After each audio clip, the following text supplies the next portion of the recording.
What's up, ladies and gentlemen? Welcome back to another edition of the O Show podcast, episode 424, presented by Mayweather Boxing and Fitness in Scottsdale, Arizona. Mayweather Boxing and Fitness opening up at the end of the month. You got about 2 more weeks to sign up for your membership. Learn from the champ, Floyd Money Mayweather himself. Mayweather Boxing and Fitness. Also want to give a shout out to Mayweather Boxing and Fitness out in Las Vegas, Nevada, Spring Valley. Going to be doing some collaborations with them soon, as well as Mayweather Boxing and Fitness in North Brunswick, New Jersey. Again, all coming your way very shortly. We're also presented by betonline.ag. MLB playoffs taking place. The Boston Red Sox just advanced to the American League Championship Series with a walk-off win over the Tampa Bay Rays last night. Sign up for that 50% bonus. betonline.ag on all sports. It is an early morning fiasco today. We got probably one of the more inspiring guests we're going to have on the show today. He's live via satellite from Atlanta, Georgia. We're here in Phoenix. Mr. Zion Clark, thanks for coming on the show, man. Thanks for having me, man. It's always a pleasure. So you are all over the place because you're from you live in San Diego, right? Yeah, I'm from Ohio, but I live in San Diego. So I heard that you, again, go to a gym because you're a wrestler. You do all of this stuff. You went to a gym with Anderson Silva, Tyron Woodley, Chuck Liddell, or train at the same gym, correct? Yeah, Team Body Shop under head coach Antonio McKee. I don't know if you've heard recent news, but his son AJ, my boy AJ the Mercenary, just was crowned the king of the world in Bellator. Wow! Won $1 million fight tournament and ended the final fight, the finals and the championship fight with a knockout like none other. It was awesome. Those are exciting moments, especially when they land it. And you knowing the guy too, that's insane. That's awesome. And it feels good to know that like you helped him get there, you know? Yeah. And I heard in an interview too, correct me if I'm wrong, because it's kind of a hot take, especially in today's world. You're not a big fan of the UFC. I'm not. Yeah, just from being around a lot of these Bellator guys and my coaches, I don't want to start any beef or anything. But, you know, I just feel like Bellator really takes care of their athletes a lot more than the UFC does when it comes to, like, if you do good, you get paid your weight, you get the respect that you worked super hard for, as in I feel like the UFC is more of a bit like big names get big pay, and you know how it goes. Oh, 100. I mean, that's the same with any huge promotion, I feel like. You look at the wrestling side, too, with WWE. There's a lot of guys on their way out because they feel disrespected. It's like, okay, if you're a big name draw, like you're getting the big paycheck, you're getting the big match. Exactly. So I feel like, and again, you know, above anybody else, like know and appreciate discipline, hard work, you know, your whole mantra, no excuses. You are the CEO, let's say, of your own life. So at what point, there it is, no fears, no limits, no excuses. You know, with your childhood, everything that you went through, you know, starting all the way back from day one, when did that kind of click for you, that mentality, going through everything that you went through growing up? So it actually didn't click until I was about a senior in high school. Wow. Excuse me. I was wrestling at this giant tournament called the J.C. Gorman. And it was one of those tournaments where like I really got to test my skill after just years of training, after really working hard and just starting for the first time as a senior in high school. And this tournament had like returning state champions and state placers like in every bracket, every weight class. And you know, it wasn't looking like I was gonna do well at all. If anything, I was more so predicted to go 0-2 and sit out for the rest of the 2 days of the tournament. Surprise, surprise, I won my first match, won my second match, and then lost my quarterfinal and then came back to wrestle for third place. Little did I know that by the end of the tournament, I had knocked off 4 or 5 guys that went to the state tournament, and I beat them like it was nobody's business. And that one match where I was either going to place or I wasn't going to place, it was going into overtime, and I was just tired. I had torn a muscle in my shoulder. I had just messed up my fingers. It was hard to walk. I was just kind of really beat up, and I was starting to feel down, and my coach grabbed me by the front of my singlet and was like, "You're almost there. You're not going to make any excuses." You're not gonna fold. You're not gonna fail, because you about to go out there and you're gonna win. And that really stuck with me. And I still, this kid tried to jump over me, like midair, and I caught him by his legs in the air, and then rolled and caught him with a double leg, and then won the match in the most spectacular fashion ever. And then that alone's got to build confidence. But again, that one thing, whether it's one person, whether it's your coach, I know your mother was a huge inspiration too. Like Mm-hmm. it doesn't matter. Like all it takes is that one moment to kind of change everything for you. Because I've read and listened to some of your interviews talking about how as early as 5, 6 years ago, you would consider yourself the quietest guy in the room. Dealing with certain enraged issues. Like you just felt Mm-hmm. enraged all the time in the last 5, 6 years, on that subject. How did that change specifically? I was able to get my own family setting and a good, stable background, a good, just stable family, which I never had before up until I was about 17. And it's crazy because I'm only 24 now, so it has not been very long at all. And with my mom just teaching me the way she taught me and really just raising me up to be a respectable young man, and just taught me how to live and survive on my own, really kind of pushed me to that next level where I needed to be. And after I graduated high school, I decided to make that move on my own, and I felt like I was pretty prepared just by her teachings. Even though she only taught me for a couple of years, it's all I needed, because she really put a lot of effort and a lot of time and her heart and soul into it.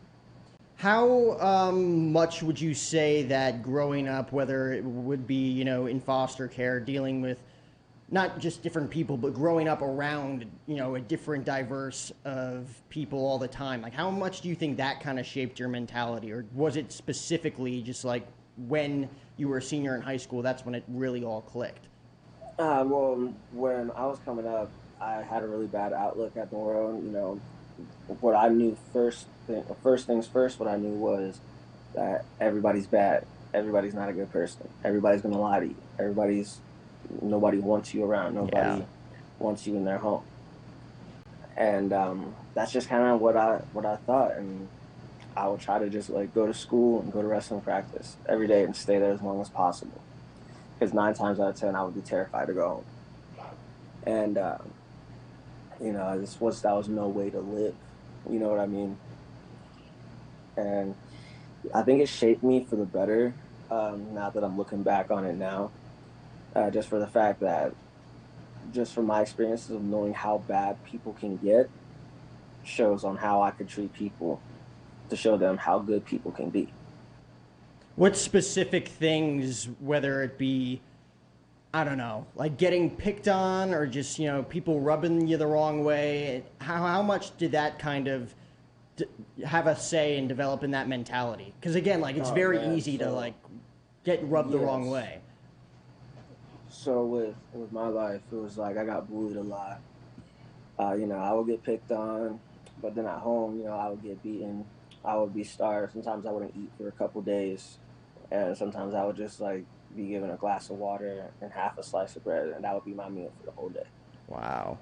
And on top of that, I might be locked in a room, or I just might get in trouble for no reason and have to do everybody else's responsibilities.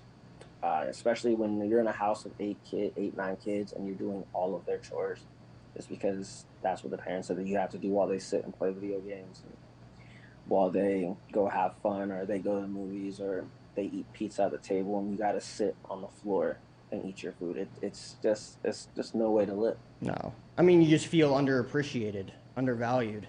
I felt less than human. And I mean, getting fed as little as that, like that's gonna put you in a bad mood right off the bat because you really have no energy. Exactly. And I was the skinniest, scrawniest kid you've ever seen. Like, even all the way up until my mom got me. You could see you could see my rib cage just by sitting there. I'd had no muscle, no strength, and it made life a lot more difficult. It made it easier for people to pick on me at school, and then at home, I was just always a big easy target. So how did that all change? Because obviously today you are not a scrawny person, actually fairly jacked. Like, was it easy? Was it hard? Like, when you got into a training regimen and figured out how to do it, was it relatively easy, difficult? Because again, slow metabolisms, fast metabolisms, you got to factor all that in. Yeah, and the thing with me is I have an extremely fast metabolism. Yeah. But what really, like, I'm going to circle back around again, but my mom, when she got me, I never had so many like full meals in my life, you know, uh, like big plates of food. She would just keep bringing me plate after plate because she saw that I'd be hungry. And, I started just, now that I felt comfortable at home, I could start focusing on the mat. And over a span of 3 months between my junior and senior year, um, I went from being that super scrawny kid to just like I blew up, man. I think it was partially like part of a growth spurt, and on Yeah. top of that, just I was actually getting the nutrients that my body needed. Oh, and it's so important because now you can look back and still look back at those times and be like, that was very difficult, but I appreciate everything that I went through to get to where I am Hmm. today because you wouldn't be here today doing, media interviews, having your own documentary, having your own book out, doing all of this stuff. Yeah. When you look back at everything, because a very, very cool story that I heard, because again, like you growing up in foster homes, you actually met your real birth mother and got a chance to at very least connect and have dialogue with her, and her saying like, oh, I've been looking Hmm. for you everywhere, and you fired back just saying like, of course, like I'm on TV, I'm doing interviews, I'm doing all this stuff because I made it. Like I got through all that dirt and rose to the top. When you look at moments like that specifically, does it feel good to interact with people who, I don't want to say wronged you growing up, but at the same time did not value you the way that you valued yourself? To me, not really. It's more so that I know what I'm doing, and they missed their chances to treat me the way that they should have. And the best revenge is by just living my life the best way I could possibly live it. And that's the most healthy way to do it. So, what's the specific why? Like growing up, being a wrestler. Why did you choose that? What was the initial itch to get into that? Initially, I made friends. You want to be real? I didn't have any friends. I didn't know anybody. And when I walked into that wrestling room, they treated me like I was one of them. They didn't see a disability. They saw a kid that wanted to wrestle. And Yeah. I really respected that. And they really respected me, and I respected them. And that's, again, like a very, very important virtue and value to have because, again, in that sport specifically, it's not every man for himself, but like it lives and dies with you, like your wins and losses die with you. Where it's like in baseball, you could, again, like hit 400 and your team still be 30 games under 500, right? Like it Yeah. lives or dies with you and your team that you train with that, fuels you nutrition wise and, again, nourishes you to get to that point. Yeah, without a doubt. My coach would always say this: wrestling, it's a single individual sport, but it builds camaraderie like none other. So at what point? Because again, it was senior year when it just clicked for you. Just Hmm. the whole mindset. You as a wrestler, you go to college. Like, what was the first huge victory you think you had where it was like, oh my god, like this guy can wrestle? Like, again, like not to say that people kind of didn't expect it, but when was the moment where it was like, okay, Zion Clark's here? It would have been my first tournament of my senior year of high school. I went. It was called the Dover Invitational, and wrestling Division One in high school is we're some of the toughest wrestlers in the state and the country, just being from Ohio in general. And so everywhere you go, it's always a battle. So everywhere I went years prior, I would just get my butt kicked. Yeah. Even at this tournament that we showed up to, and then when I showed up to this tournament, and I just go undefeated. That's got to feel amazing too. Wow. And the same thing with college. I lost my very first college match. So that's actually the picture of my first college match that I lost. Wow. And then the next day, I go back and take second place at a tournament. Sorry to remind you of that. No, it's crazy because I remember that feeling I had after that first loss, where like I was just really, really pissed off.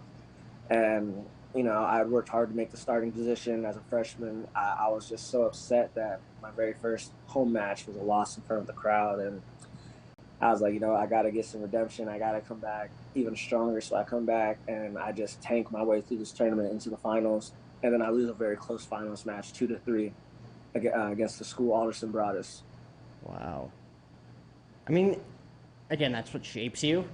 But at the same time, like, was that the first big loss that kind of motivated you to do better? Or were there bigger losses throughout your career that you look back on and be like, man, like I screwed up there, but I learned a lot from it? I mean, I never think of a loss as a big loss. Here's the thing: I spent most of my career losing. Mm-hmm. So when I do lose, I just kind of brush it off and keep it moving forward. I just kind of think, okay, so this didn't work, so I'm going to drill this other move that does work 1,000 times. Yeah.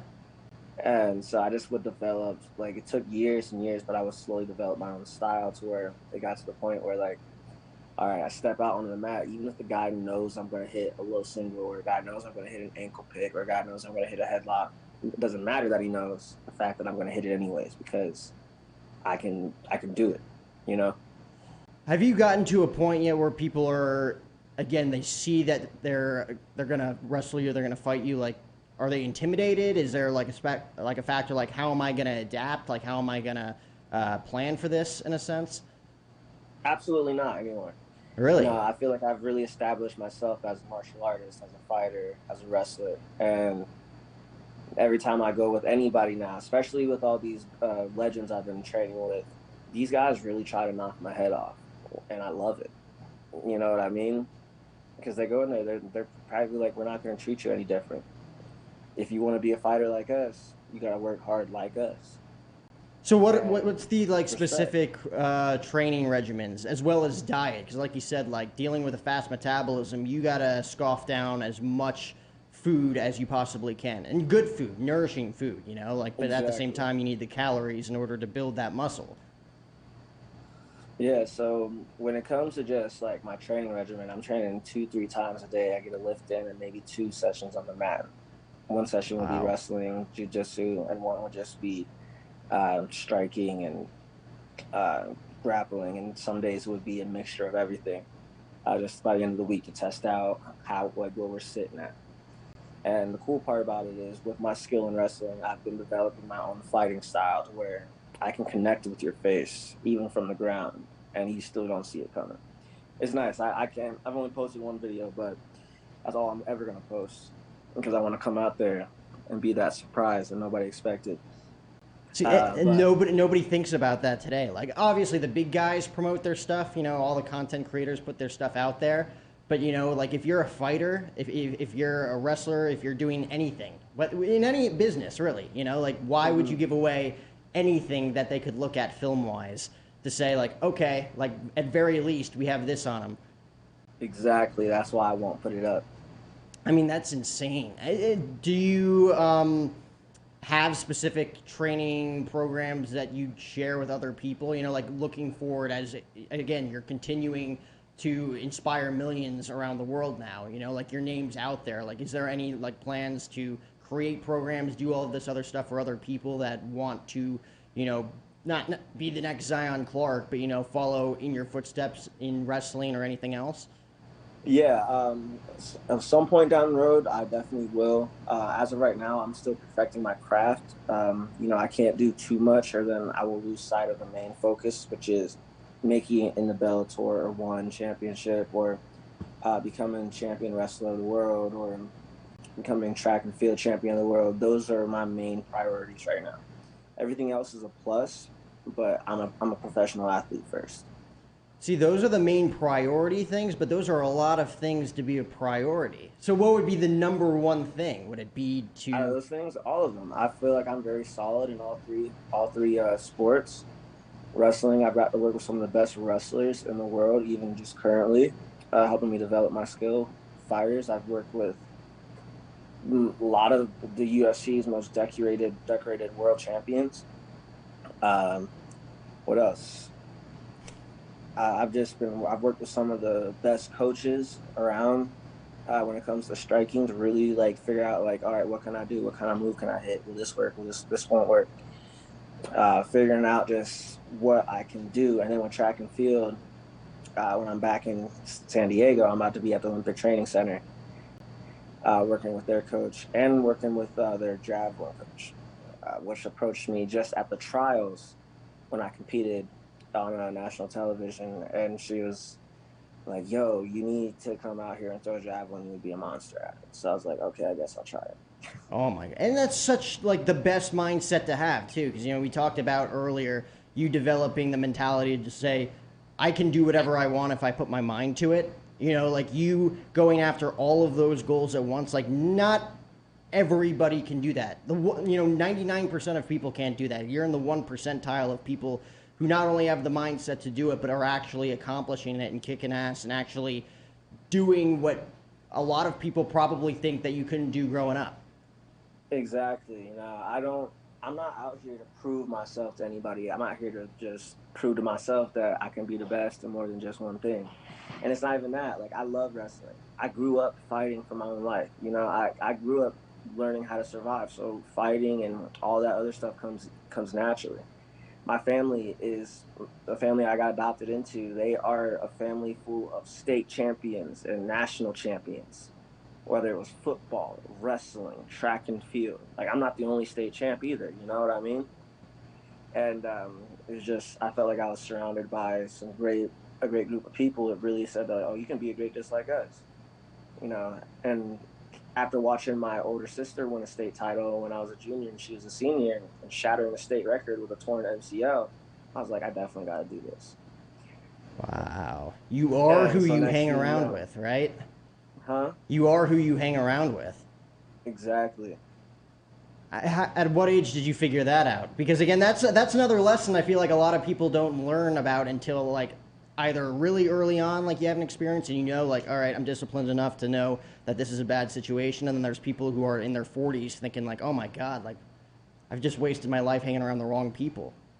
Yeah, and don't get me wrong, like I have my people, Like the city and where I grew up in, Massillon and Canton, they aren't known to be the cleanest, nicest, high income Yeah. cities around. If anything, they're known as some of the most dangerous small cities in Ohio. Mm-hmm. Um, so with that being said, I have a lot of friends from back when I lived in the ghetto, and not that those guys might not make all the best right decisions, but they've always had my back and they've always pushed me to be better. And same thing goes with my family.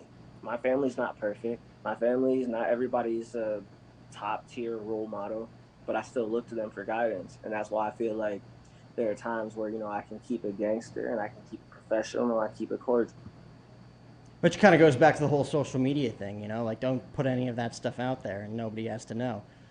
Exactly. Again, like being around that family though, like the discipline was there, like everybody's a state champion, like you said, like there's a specific mentality that goes into that, you're being fed constant, approval in the sense of like, you want to accomplish that, we know how to do it, like we have your back, we have your full support. When it comes to you individually though, developing that, again, that quote unquote mindset to say, I'm going to accomplish anything I set my heart out to do.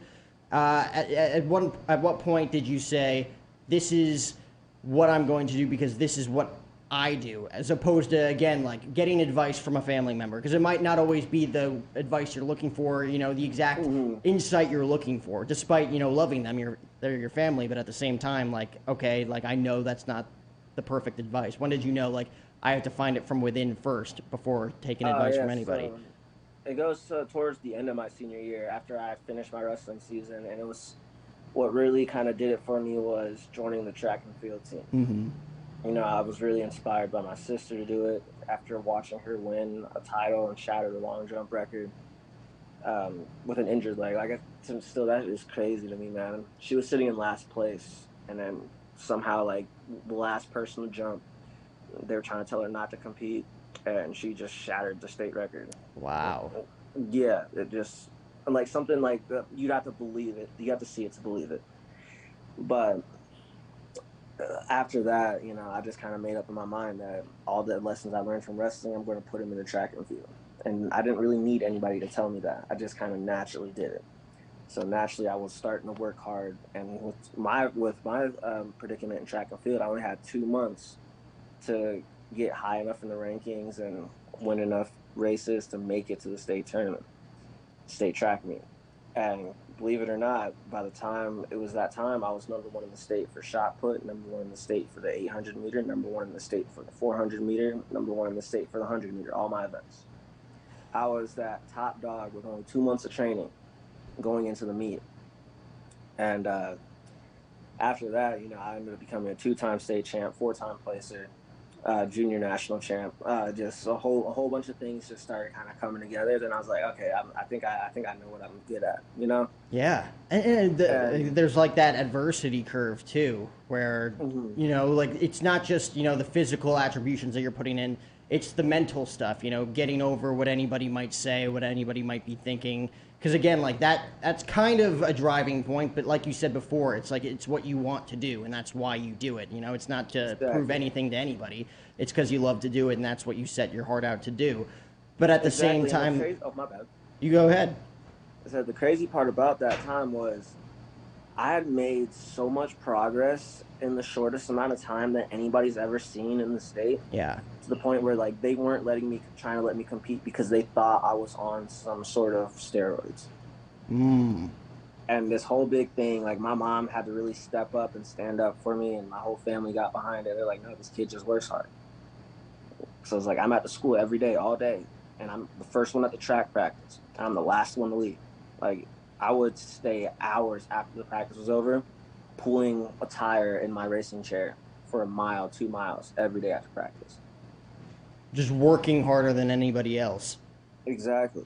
Just to prove that. And again, like to go back to the adversity thing, like there's people telling you you can't do it, proving them wrong. Again, it's not the reason, but you're proving them wrong, and at the same time, people are still looking at excuses as to why you're achieving great things. I also read that you were disrespected by someone in school, and you actually spit on them, and the principal approved it. Oh no, he did not approve He it. I didn't? didn't spit on them. They spit on me, Oh, and I knocked them out that's different. in the middle of class. Now that I think about it, it was like 6 years ago, but oh my gosh, dude, I was in my English class, and at this point, I had never gotten into a fight in school, especially in high school, Yeah. because there was just so much other stuff going on for me. And I was like that, really, like just I was really relaxed and just calm, try to get my stuff done so I could go hang out before practice with my teammates. Like I was really like that chill dude. And this cat, I'm not gonna say names, but came in hollering and like spit, and it hit my desk like right, like if it would have went any further, it would have hit me in the chest. Uh, And I was just like, I took that as the highest form of disrespect. And before like he could stand up, I was already on top of the desk, and I already punched him in the mouth, and he was already asleep. And then I looked at the teacher, and I was like, you know what, I'm gonna just take myself to the office. And then I texted my mom. I said, Mom, I'm probably about to get suspended. but you stood up for yourself, rightfully I did so. stand up for myself. And the crazy part about it was the principal told me that, like, if anybody would have done that to him in public, he probably would have knocked him out too. But he's Okay, like, yeah. since it's on school grounds, he has to suspend me for a few days. I might not get to go to homecoming. I was like, dude, you gotta let me go to homecoming. I'm a senior. So he's like, I let you go, but you can't tell anybody that I cleared you to go because you got suspended. I was like, okay, like like, and plus like the principal, like him being a fighter and a wrestler himself, and being a very successful fighter and wrestler himself, I felt like he really understood where I was coming from. Yeah. I mean, Because it's yeah. like I wasn't that dude just senselessly punch people in school. No. No. I mean, he If knew. anything, Like, he had to do his I was job, probably one but. of the nicer people there. Oh, yeah. And, like, he had to do his job, but at the same time, he's like, I would have done the same thing if I were you. Kudos, Yeah, almost. sometimes you get pushed into a corner where there's nothing else to do but fire back. Do you know why he spit on you specifically? We were arguing about this thing, and I was just talking to him like, bro, why are you hogging the one paper that we're all trying to share? And it's like it was so stupid that honestly, if he just would have stopped talking and not spit on me, I probably would have just kept my cool. So that kind of goes back to you saying that things made you easily enraged growing up. And Yeah, you but mentioned even it. then, like I would tolerate a lot. I have very Yeah. thick skin. So when like I got mad, there was a reason behind my anger. Yeah, I mean, Even now, like it takes a lot for like you to push someone that pushed me over the edge. yeah. Because especially now, I'm more dangerous than I've ever been in my life, and I really don't want to get into any like real trouble. And everybody knows you're as dangerous as you've ever been too, because it's all Yeah, over the so then place. people try me, people talk that mess, people say they're gonna pull up and fight. Like I've had people like I remember I was in Pennsylvania at this event, and somebody drove all the way from Ohio because they found out that I was there just to say they wanted to fight me. Little did they know that I had a lot of my Bellator guys with me, and so like they walked away. The gang. Wow. Yeah, that's got to be very intimidating walking in and being like, "All right, let's go," and then you got your entire wolf pack with you of just Hmm. accomplished fighters with these hellish resumes. It's like, Yeah, forget about it. It's exactly. all talk. And I remember I was actually with my boy. You ever heard of Joey Black Ice Oh Davis? yeah. So he's like, that's my best friend, right? This dude was with me, and this cat came up, and Joey's like, "I got this, see." And we just looked at him like you know how like you give him that straight face, like it's about to go down. If you walk any closer, oh man, I just looked at Joey, and then the dude walked away, and I looked at him. We both smiled at each other. It was like we probably wasn't even about to do nothing in the first place. All talk, man. I mean, that's basically what it is now. Like when you look at that now, like if you were to place yourselves back when you were 18, 17 years old and a kid, spits your way, derogatory thing to do, insanely disrespectful in any regard. Do you look at that now and would you have just sat back and been like, okay, like he's got his own issues, he's insecure about something, as opposed to now? Because you did touch on before how your faith has grown over the past few years It as well. has, it has, but at the same time, I still am a fighter Yeah. first. I'm from the streets first. I don't tolerate disrespect. Even my mama, dude. My mom is one of the most religious women I've ever known, or I feel like I will ever meet. But at the same time, she knows how to flip the switch just like that, especially if it's like protecting her family or protecting herself. Like she really knows how to turn it on and off. And don't get me wrong, my mom is an amazing woman. She takes like even now, she's constantly bringing in different foster kids and helping them Wow. grow and taking care of them. But my family were kind of gangsters, so like we do what we do and we try to be nice. We inspire people and we lift people up. At the same time, you get on our bad side, we can either be your best friend or your worst friend. I mean, that's the fighter mentality. Everybody has a dark side. Yeah. Wow. And when I step out into the mat or a ring, I'm nobody's friend. You know, like my goal is to hurt you in the most painful way possible. Do you have a specific dream fight that you'd want, like whether it be in Bellator one day or anywhere? Like, do you have a dream opponent, whether it's wrestling, mixed martial arts, track and field, anything? Wrestling, I want to wrestle Thomas Gilman, really Okay. bad. He's a very successful wrestler. I've got to train with him before. I felt pretty good. We worked with each other for a while. I respect the hell out of the dude, mind you. But I would like to really test the metal and see who would get the dub in that match. And then fighting, honestly, I don't want to call nobody out before I even step in. Just whoever they send my way, I'm knocking them down. Great mentality to have. I mean, it's really unbelievable. And then, of course, you got the book out, you got the documentary out on Netflix. Was that all, again, building your team? Like, did you want to specifically say, I want to put this out there and spread this specific message, tell my story? Or was it more of, the media side, the publicist side saying, like, let's get this out here? Yeah, absolutely not. I was a dumb kid coming out of high school. Didn't know what I wanted to do. Uh, it was cool during that senior year of high school throughout the wrestling and track and field where I did get followed by ESPN for almost my entire senior year of high school, and that's what's really kind of putting me out there. Being on TV. Like I'm 18 years old and I'm on the TV in the morning.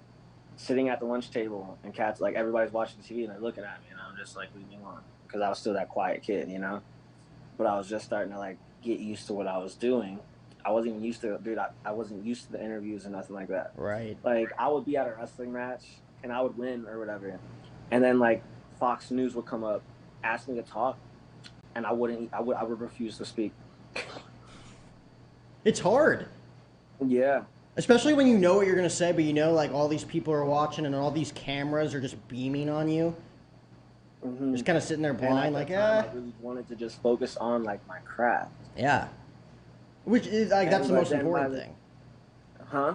Like, that's the most important thing. But, like, once you get really good at it and people start to realize the work that you've put in and how good you are at what you do, everybody wants a slice, right? Whether it be Exactly. media, publicists.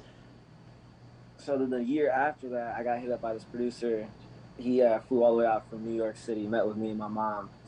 Um, and they're like, we want to put a short film together and submit it into the Sundance Film Festival.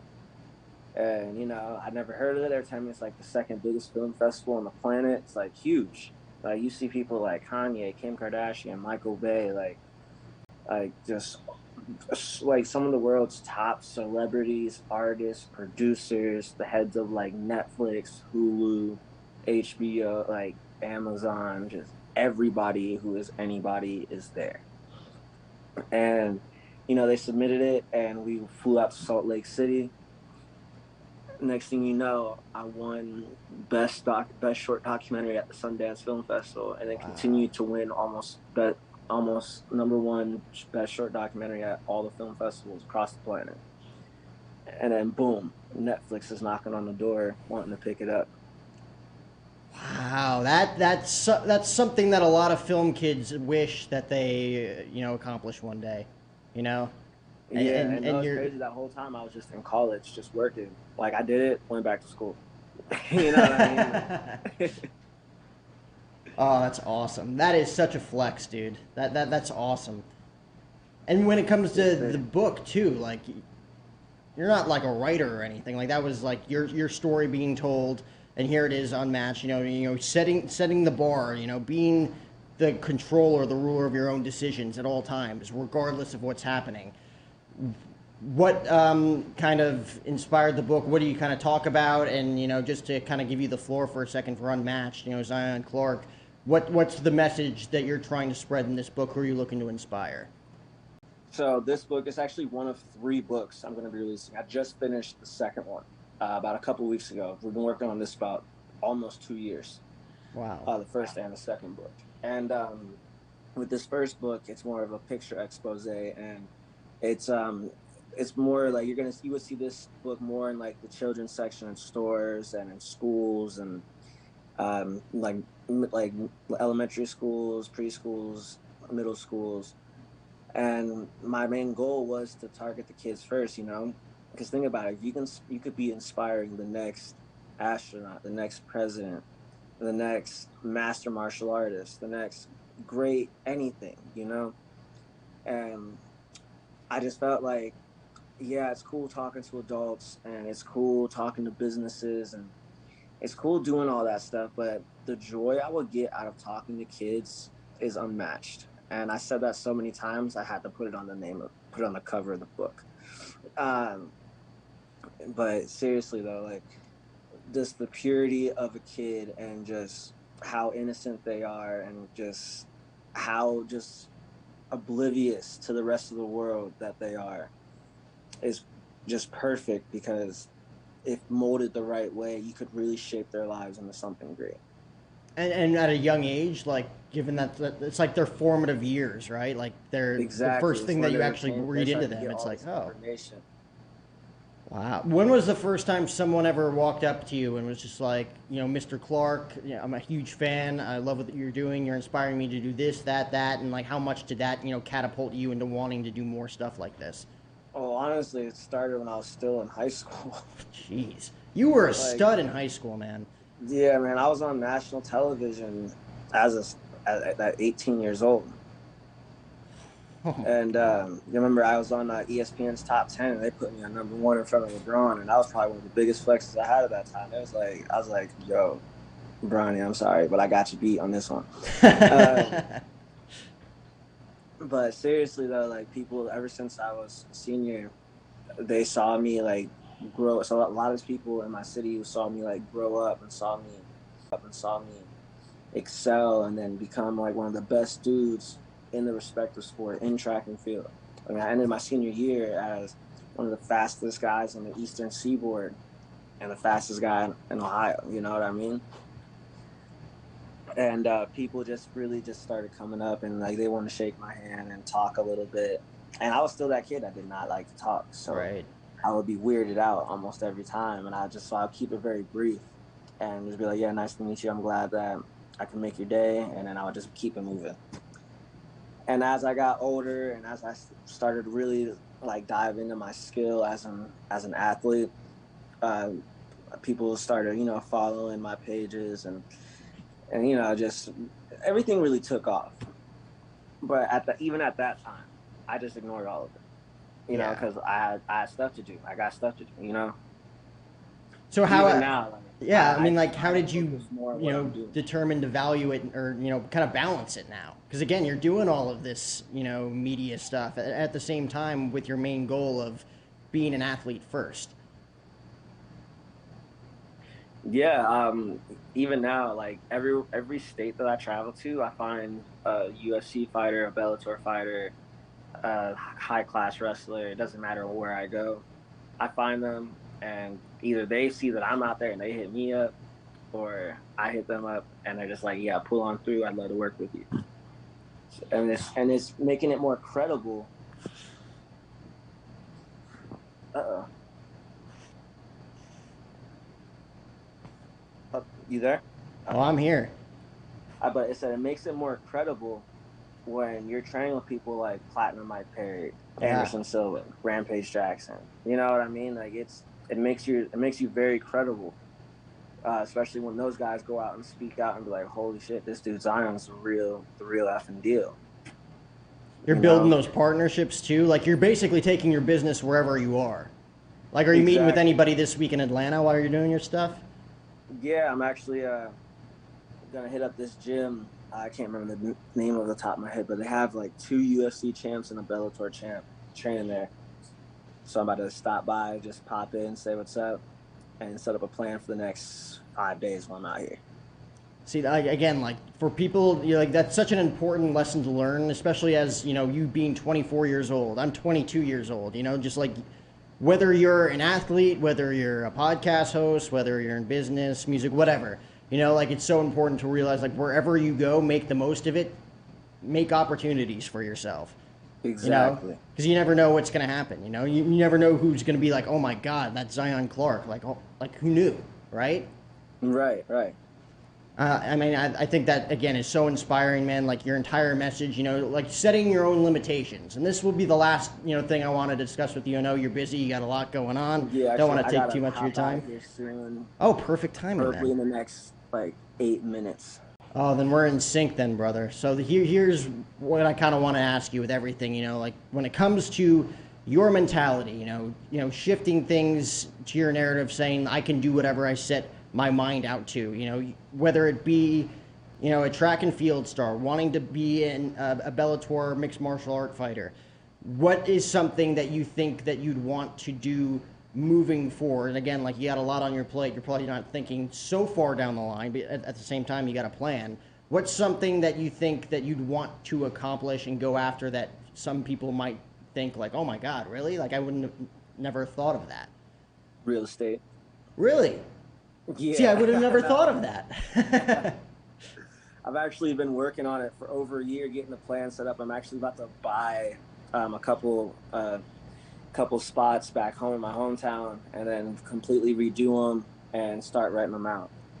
It's been like a thing I've been Wow. working on with my best friend, one of my best friends, for the last year and a half. We were bored. We were both in Ohio, and we're like, "Hey, dude, you want to like start a real estate business?" And then next thing you know, we were actually pretty serious about it, and we hit the books, got licensed for everything. We have a whole construction team that we put together.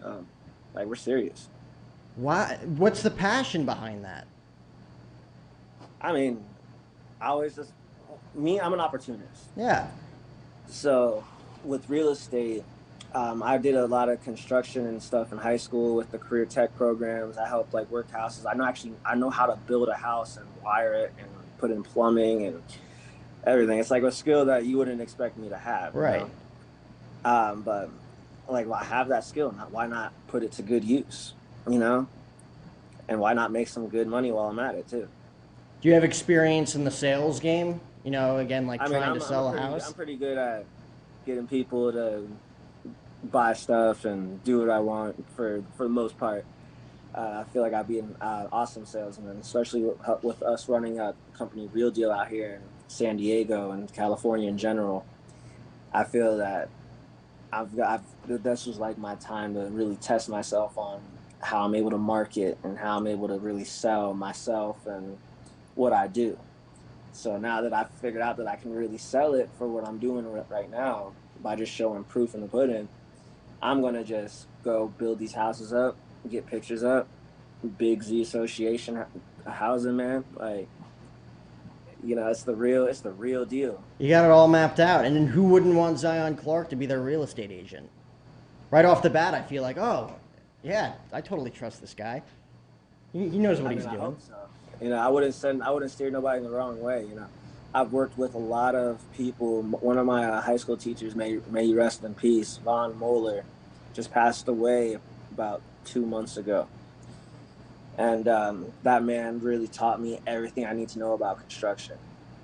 Like I would like help him build stuff after school if I didn't have practice or something. Like Right. I genuinely like to be around him.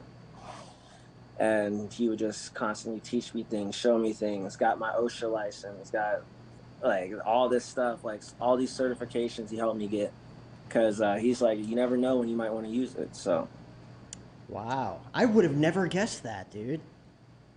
I know, right? When I Wow. like people don't understand, like get that, like on top of wrestling and everything, like I used to work on houses. I used to lay like bricks all day as a job. I used to clean cars. Like I was your regular dude. Oh my God. Well, you're creating so many opportunities for yourself, not only for what, you're truly passionate about, but, you're creating opportunities for yourself, not only yourself to do other projects that you're passionate about, but you're creating opportunities and inspiring other people, which I feel like is going to be the thing that you look back on and say, that's what I'm most proud of. Looking back at this, being able to show other people that you can do really whatever the hell you want. There's you and Craig, too. Thanks so much to Craig for setting this up as well. I think that your message across boards and, Unmatched available now. The documentary's out on Netflix. I just want to say thanks again, man, for taking the time to chat, with a bum like me. Because, you go from the Ellen show to the O show. It's kind of like, where are you going? uh, But Stop it. Listen to me. To me, it doesn't matter if I'm on Ellen, Oprah, your show, my pastor's show. It like yeah. I always love getting this like drop inspiration and motivate people. That's why like I'll never hesitate to speak to a group of kids, even if my schedule is completely busy. I make the time. Well, that again, I appreciate it, man. Like that is again so kind, so gracious of you to do, and everything that you're doing, everything you've experienced, and everything that you've learned is just awesome, and it's been great following your journey to this point.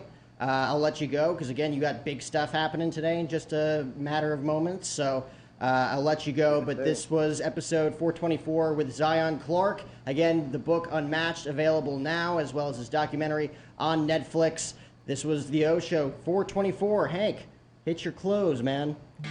Ooh.